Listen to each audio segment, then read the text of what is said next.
Now recognize Representative Carter for his 5 minutes of questioning. Thank you, Mr. Chairman, and thank you to our witnesses for being here. For decades, the federal government's decision to criminalize marijuana has been nothing short of disastrous for our communities, for our economy, and for justice in America. The failed war against cannabis has especially devastated Black and brown communities. Arrest and incarceration rates for marijuana offenses have been wildly disproportionate, with people of color far more likely to be targeted despite using marijuana at similar rates as white Americans. These policies have fueled mass incarceration, separating families, stripping people of opportunities, and saddling them with criminal records that create lifelong barriers to housing, education, and employment. This has entrenched cycles of poverty and inequality, all in the name of a policy that the American people increasingly reject. Beyond the human costs, prohibition has created a lucrative illicit market. By outlawing marijuana rather than regulating it, the federal government allowed billions of dollars to flow through the underground economy. That money could have gone toward tax revenue, community investments, and public health, but instead, it has enriched criminal enterprise and fueled violence. Today, with most Americans supporting legalization, it is past time that we acknowledge the truth. Marijuana prohibition has failed. The regulated cannabis industry is not the same as what we were discussing today. The state legal cannabis industry employs over 425,000 people and operate in 40 states, including my home state of Louisiana. State-regulated cannabis programs require rigorous product testing for contaminants, pesticides, and alterants, and potency, sometimes entirely absent from the illicit marketplace. Mr. Chairman, I'd like to enter into the record this letter from the United States Cannabis Roundtable, the advocacy organization for the regulated state-licensed cannabis industry. This letter includes more details about how legalization can combat foreign criminal cartels. Without objection, so The real ordered. choice isn't cannabis or not, or isn't cannabis or no cannabis. It's whether we let foreign criminal networks run the show, or whether we empower regulated American businesses that test, track, and play by the rules. If we want to dismantle foreign criminal networks and protect American communities, then we need to strengthen, not weaken, regulated markets. That means financial transparency, clear rules, and a federal framework that allows law enforcement to focus on fentanyl and other real threats to our community.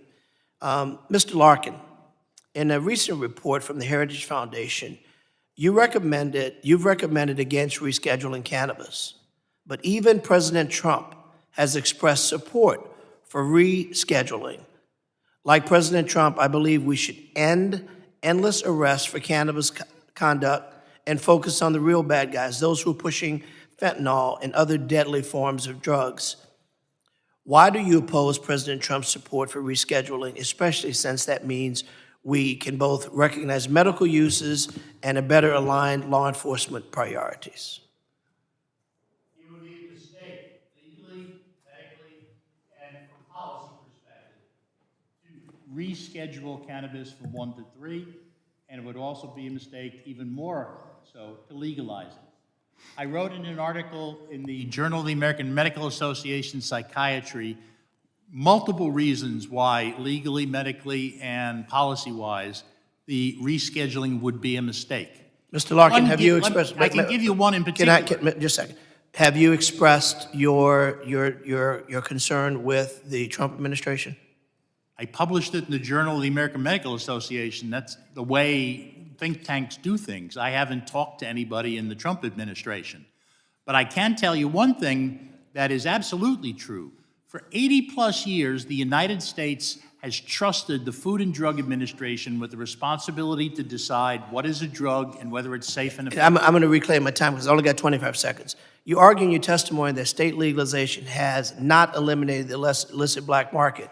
But isn't it true that we have legalized cannabis in most of our states? It remains illegal at the federal level, which is why, despite paying millions of dollars in tax taxpayer dollars, licensed operators are often shut out of traditional banking services and are forced to operate in cash.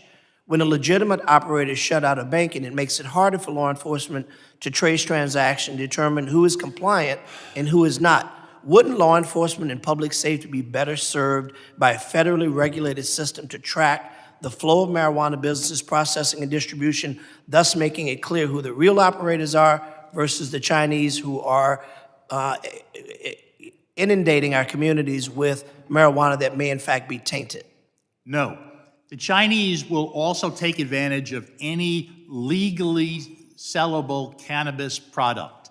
They make money not only from illicit sales, but from lawful sales. And they actually try to focus on states that have medical or recreational programs so that they can have lawful sales, big outdoor grows, and the like. Ask my colleague. The chairman has been very generous. My time is up, but I'll ask you a final question as that part. Is it your assertion that all marijuana should be illegal? Is it your assertion that all cannabis should be illegal, medicinal and or recreational? Yes, because the Food and Drug Just yes or no. Administration. Just yes. No, the Food and Drug. No, I'm reclaiming my Gentleman's time. time sir. has expired. I now recognize Representative Ogles.